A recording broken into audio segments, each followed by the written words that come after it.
Chicken that is not boring.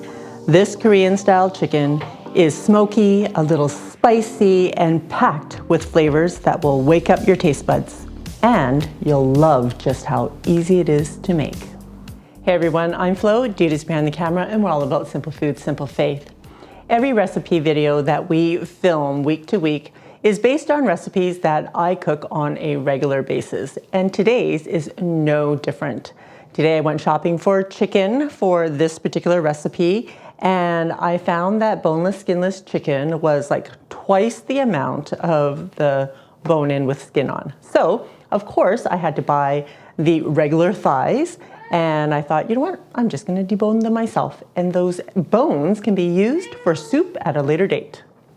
I've already deboned 4 pieces of chicken thigh, and I have one left that I'm going to show you how, and it's really quite simple.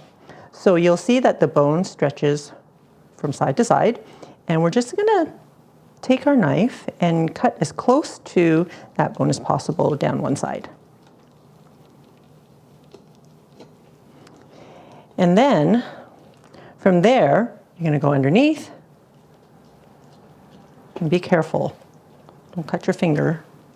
And the same with on top and then the other side. And I just kind of scrape it to get close to the bone. And it doesn't matter to me if I leave a little bit of meat on there, because again, if I use it for soup, it's just going to add flavor. So just be careful.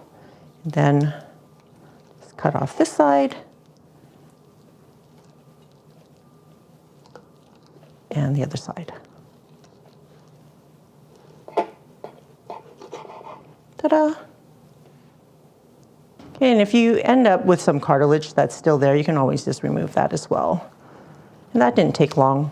It just takes a couple of minutes to get all the bones out of all the chicken that you're using. So I estimate that I have about 1.5 pounds of chicken meat. Okay, then I just put the bones in a freezer bag to be used at another time.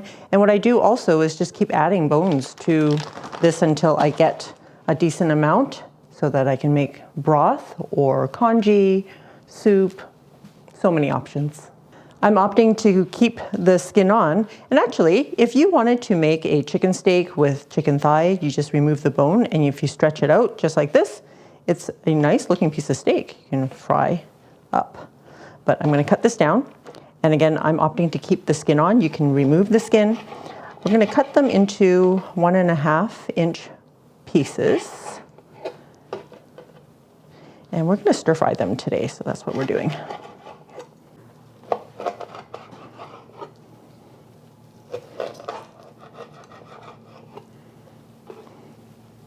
Right, we're moving on to our marinade, and I'm going to start with the aromatics. I've got 4 cloves of garlic here. They're just normal sized garlic, not like the massive giant ones that I've been using. I'm just going to bash them a little bit to remove the skin, but also makes it easier for chopping.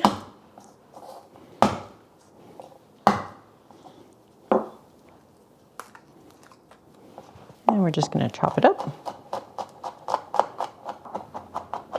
All right, it's about right. You can chop it up finer if you want, or leave it chunkier if you want, totally up to you. Okay, we're just adding this to a bowl. Also have a small piece of ginger, give you about 1 to 2 teaspoons of grated ginger. And you can chop up the ginger if you want. I just find that the grater gets the ginger finer. We're adding 3 tablespoons of soy sauce, 3 tablespoons of Korean corn syrup. But if you don't have corn syrup, you can use honey or just sugar. 2 teaspoons of rice vinegar. And I am using this gochujang paste. And we're going to use about 2 tablespoons of it. You can adjust it to however you like it. If you like it spicier, you can add more. And if you like it less spicy, you can add less. But the gochujang really does give this chicken its oomph in flavor and adds a smokiness to the chili, or to the chili peppers, so it's more than just chili flakes. You're adding depth of flavor here. If you can get it, this is the way to go. But if you don't like spicy, you can just marinate it the way it is, and you'd still come out with a really tasty dish, just without the spice and smokiness. Okay, adding my chicken.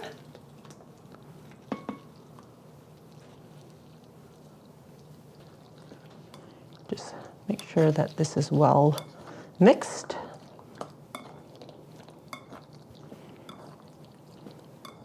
This smells so good already, guys. I can't even begin to tell you.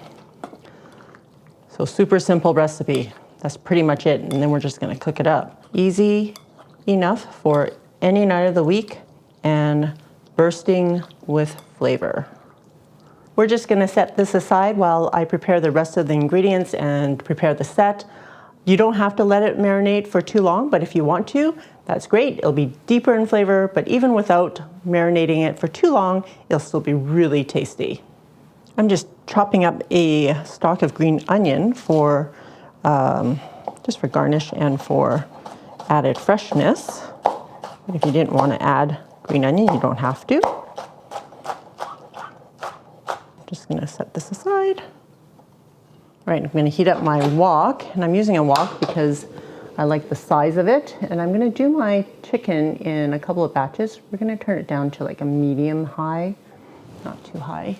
If you don't have a wok, you can use a large frying pan. And again, I'm doing it in 2 batches because I don't want to overcrowd the chicken and let it steam. I actually want to get a good sear on it on one side before flipping them over. Once you see that wisp of smoke, I'm going to add about a tablespoon of cooking oil. I'm using avocado oil today.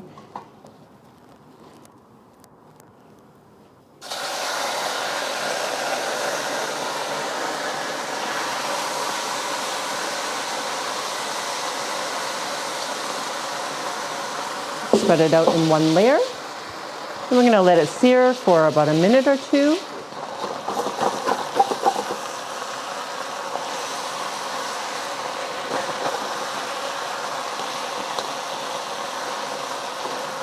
That charring on there is going to give it that caramelized flavor and the stickiness of the sugars caramelizing on the chicken pieces. Oh, it looks so good already. The chicken is not completely cooked through, and because I'm doing it in 2 batches, I want to sear the chicken first, and then I will cook it all back together again. It's partly because there's sugars in this chicken that is causing it to cook and brown and burn a little bit more than I would like. So I'm going to do it this way. Turning the heat back on, adding more oil.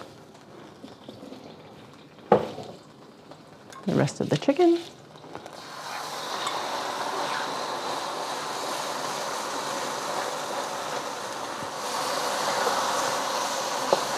Once you got the sear going on the second batch on one side, flip them over, and we're going to add the chicken that we took out earlier, put it back in, and then we're just going to let that cook for a little bit until all the chicken is cooked through. And we're going to move it around as soon as the other side of the second batch is seared. Okay, we're going to cook it for another 3 to 5 minutes. Just want to make sure that the chicken is completely cooked through. That's what I love about cooking chicken thighs, is because even if you cook it a little bit longer, it's still going to be juicy and really delicious. If you decide that you would like to do chicken breast instead, you can totally do that. With chicken breast, it's easier actually to tell whether or not it's cooked through by cutting through a piece to see if it's, well, no longer pink inside. But dark meat is hard to tell sometimes. All right, that's good. I'm gonna turn it off.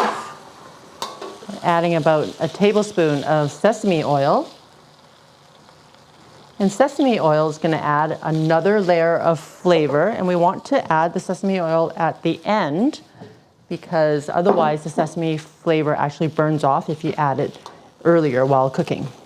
So I'm gonna spoon this into our bowl.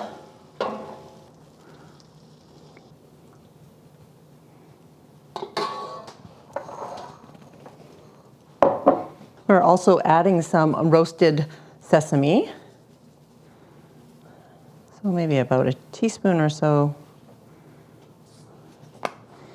And the green onion, you don't have to use all of it. And that is it. Are you all ready for? Oh, that smells really yummy. And as Flo said, what she cooks is what we eat. We eat well in this household. Smells fantastic as usual. It's gonna be really good because that sauce coated the chicken so well. You don't need a whole lot of sauce, but it did develop a sauce which would equate to going wonderfully with rice. Yeah, the smokiness with that sesame oil, it is so just appetizing before you even put it in your mouth. And that charring, it just has a really nice look to it.